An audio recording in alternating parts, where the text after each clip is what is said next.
I am Dr. Rajiv Parinja. Welcome back to Brain Politics.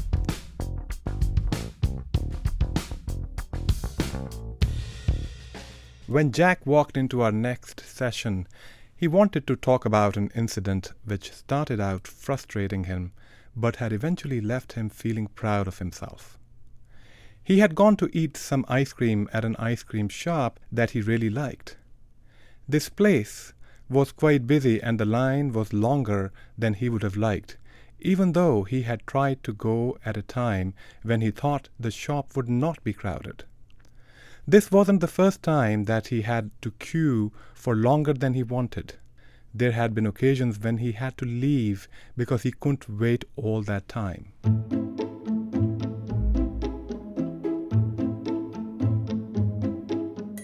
As Jack is standing in the line, the first thought that crosses his mind is, what's wrong with all these people? Nobody in their right mind eats ice cream at this time of the day. As he continues to get more frustrated with the wait, he finds himself thinking that all these people eating ice cream are responsible for the obesity epidemic in the country. He then felt mad at the people behind the ice cream counter.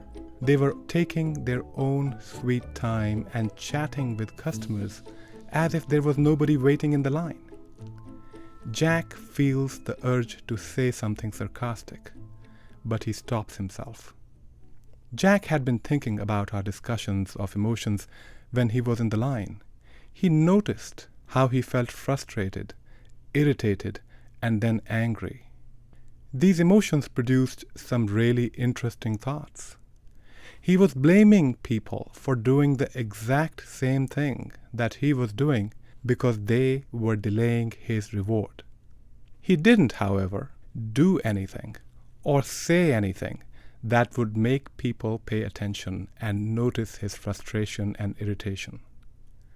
When he made eye contact with somebody, he smiled politely.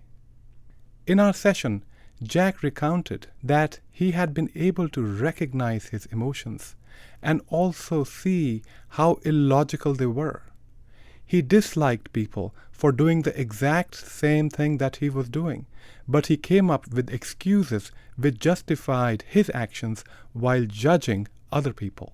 He thought he was doing something smart to try and eat ice cream when the ice cream shop was not likely to be busy. He felt entitled to eat ice cream occasionally because he felt that he was taking good care of his health, even though he acknowledged that he was struggling with some of the same issues, such as being overweight, that many of the people in the ice cream shop seemed to have. He was also able to modulate his expressions to not let his irritation and frustration show.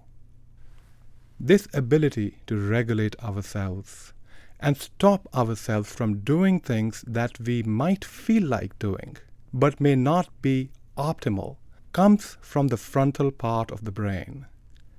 This is the king of the realm.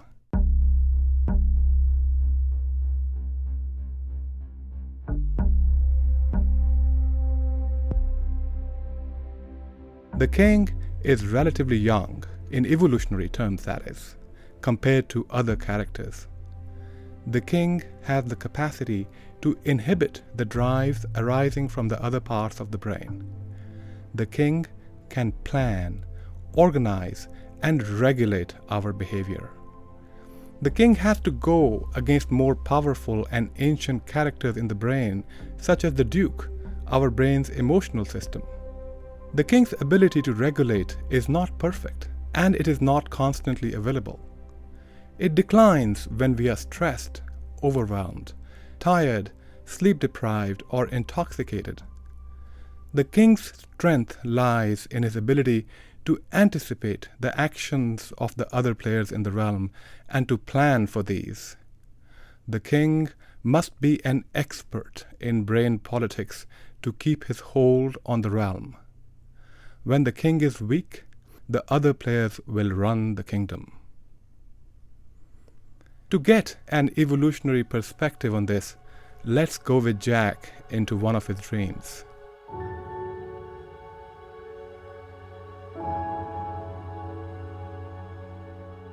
In the dream, Jack is meeting the director of NASA, who is congratulating him on his excellent work on the spaceship.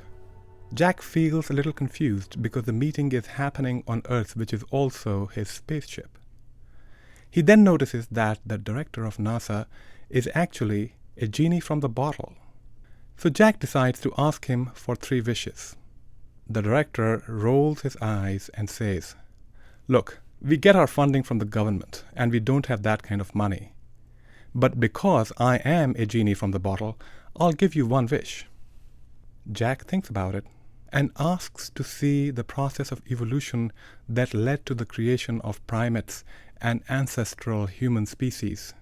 The director rolls his eyes again and says, "Well, that is like asking for 4 wishes." Jack is surprised. "How is that?" asks Jack. "Well," says the director, "you do understand that no human being lives long enough to see the evolutionary changes happening in species similar to us. You could see the changes in fruit flies, which reproduce much faster. We have got many universities that are raising fruit flies and subjecting them to artificial selection pressures to see what changes happen. But if you wanted to see the evolutionary processes in monkeys and primates, you will have to slow down time. We will have to upgrade your ship with a warp drive so you can travel so fast that time slows down for you. We will also fix your ship with computers that are quantumly entangled with computers on Earth. The Earth computers will get a feed from different video cameras, allowing you to see the process of evolution as it happens." Jack is very excited. He asked the director if the warp drive will allow him to go faster than the speed of light, like in Star Trek. The director rolls his eyes big time and says, "I'm a genie from the bottle, and not a Hollywood script writer who can bend the laws of physics. We are professionals who have worked for thousands of years as genies in the bottle." Jack mutters some apologies to the director for not being sufficiently appreciative of the professionalism of genies in the bottle. Jack gets on his spaceship, which is smaller this time, but had the warp drive and the quantumly entangled computers. He takes off and gets pretty close to the speed of light. As he does so, time slows down for Jack compared to Earth.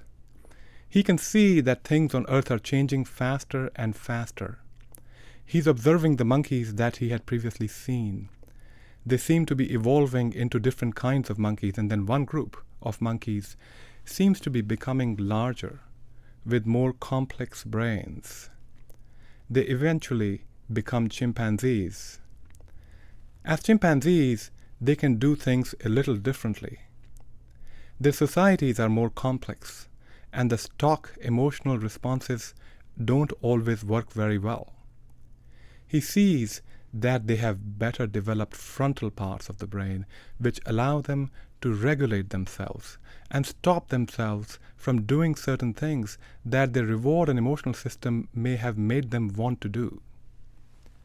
As an example, he notes that they can wait for the dominant chimpanzee, the silverback, to eat his meal before they jump into their meal. It's not that they don't want to eat, but they are able to anticipate the consequences of interrupting the silverback's meal, which would lead to a thrashing by the silverback. He continues to observe their evolution for some time and notices another interesting thing. The chimpanzees are now doing something which doesn't seem to serve any evolutionary purpose. They are throwing stones quite hard at a particular tree. He cannot think of how this would help. They almost seem to be superstitious. He wonders if chimpanzees are developing a primitive version of belief in the supernatural. He wonders if they are developing a kind of a religious ritual. This is a bit too much for Jack to take, and he wakes up from his dream. In our session, he wants to learn more about the frontal part of the brain that allows us to regulate ourselves.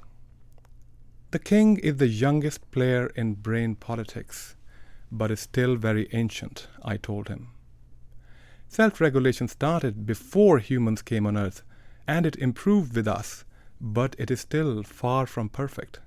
Some people like to call the job of this part of the brain as executive functions.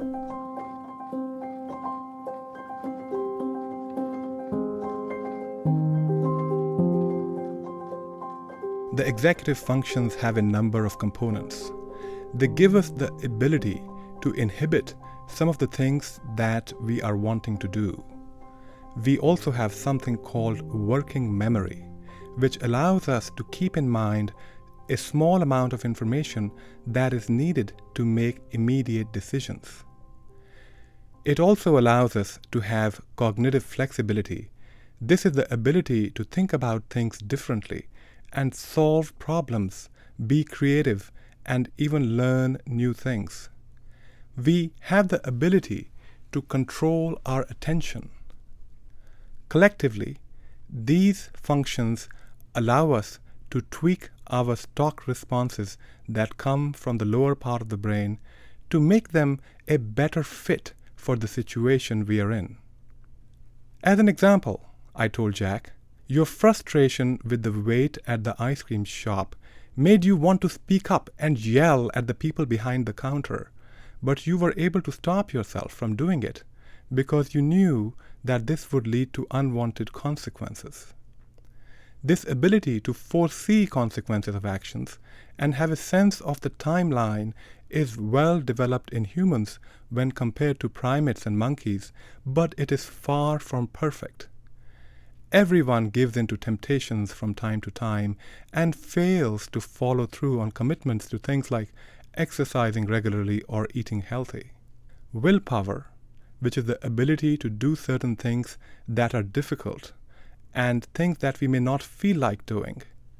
It is also the ability to stop ourselves from doing things that we feel like doing but we shouldn't, comes from this frontal part of the brain. Jack immediately wanted to know what he could do to have a strong king. I wanted to answer his question, but I thought it was important to emphasize that though it is possible to improve executive functions, they will never be perfect. And though it would be awesome to have such willpower that we can do whatever we want, that is a fantasy. The trick is not to use brute willpower to get the outcomes we want, but to anticipate the pitfalls, the places where we may slip up, and tweak your environment so that you have to exert less willpower. As an example, it is easier to read in a library than in a nightclub. It is easier to dance in a nightclub than in a library. The environment that we choose to be in can make a huge difference in the ease or difficulty of behaving in a particular way. If we want to improve the king's power, I think the first thing we should talk about is a list of those things which make the king weak. Avoiding them allows the king to utilize the strength that he would normally have available. Being under stress, experiencing intense negative emotions, being sleep deprived, tired, or hungry can weaken the king. So can intoxication. Addicts can have poor self-regulation when they are drinking or using drugs, and this impairment can last for several weeks after they stop drinking or using drugs. Another thing that can impair self-regulation is eating particularly unhealthy food, especially in large quantities, such as food with large amounts of fat and sugar. You can improve your ability to self-regulate by sleeping well, exercising regularly, eating healthy, being with somebody who is supportive of you, such as a partner or a parent. Practice can also help self-regulation and make it easier and habitual. The effort it takes to do something requiring willpower goes down as we do it repeatedly. We will talk more about habits in the next episode.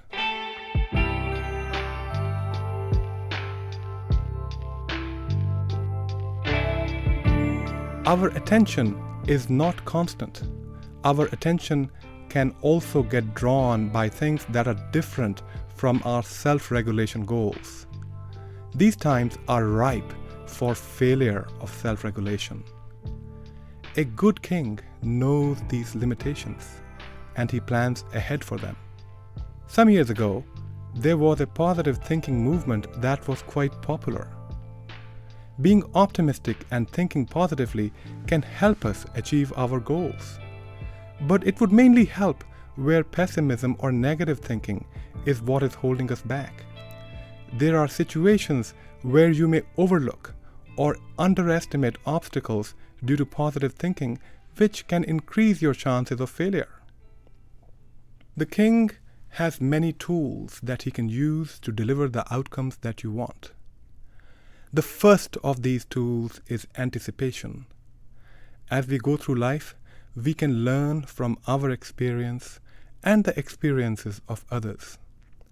We can see what we are doing or not doing to miss out on the outcome that we would have liked.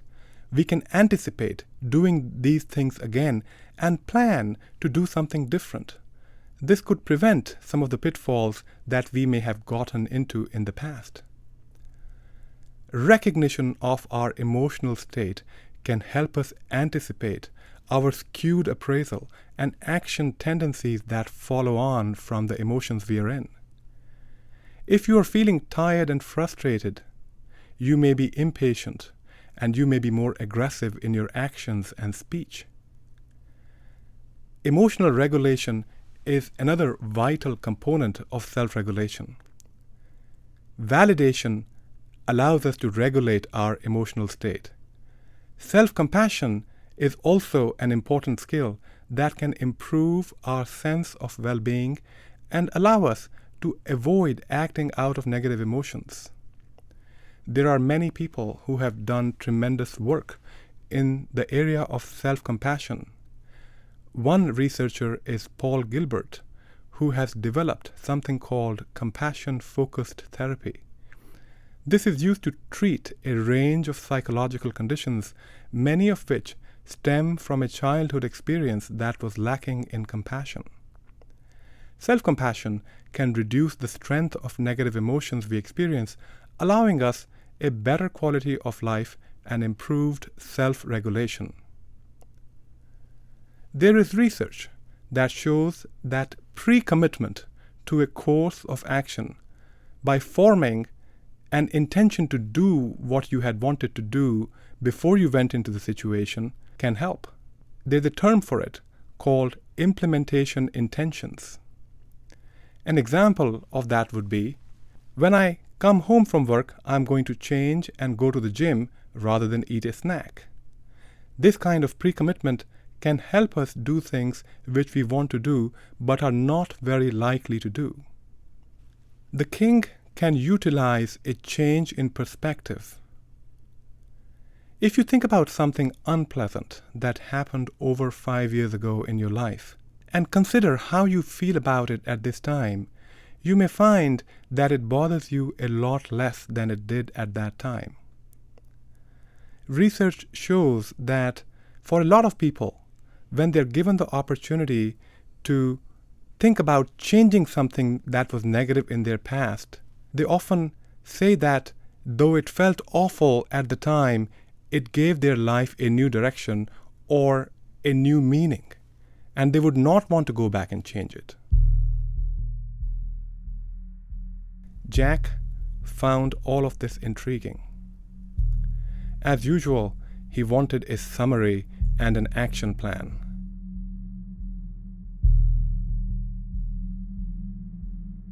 I think my key points are: number 1, avoid doing things that impair the king. These are intoxication, sleep deprivation, emotional distress, and fatigue, among others. If you are impaired, recognize it and do what you need to do to get back to a normal state of self-regulation. Catch up on sleep. Connect with a loved one to get out of emotional distress. Get some rest. Practice self-compassion. Number 2, Know that self-regulation gets easier with practice. This will hopefully give you the motivation to keep going with self-regulation. Number 3, our willpower is never going to be perfect. The key is to anticipate and avoid the environments that make us do the behaviors that we don't want to do. Tweaking our environment can have a bigger impact in getting the outcomes that we want. This is where we should focus our efforts.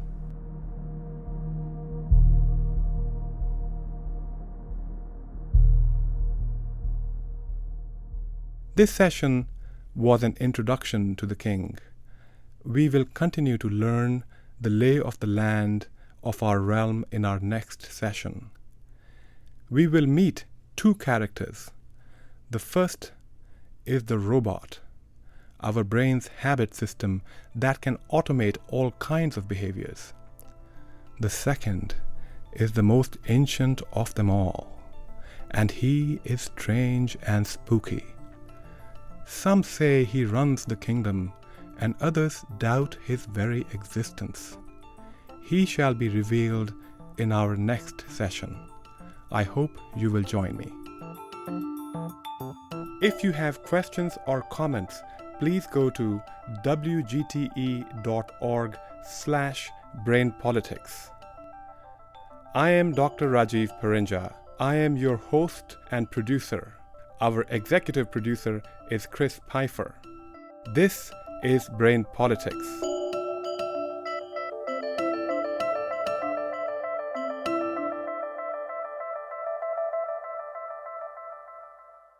WGTE. Voices around us. WGTE is supported in part by American Rescue Plan Act funds allocated by the City of Toledo and the Lucas County Commissioners and administered by the Arts Commission.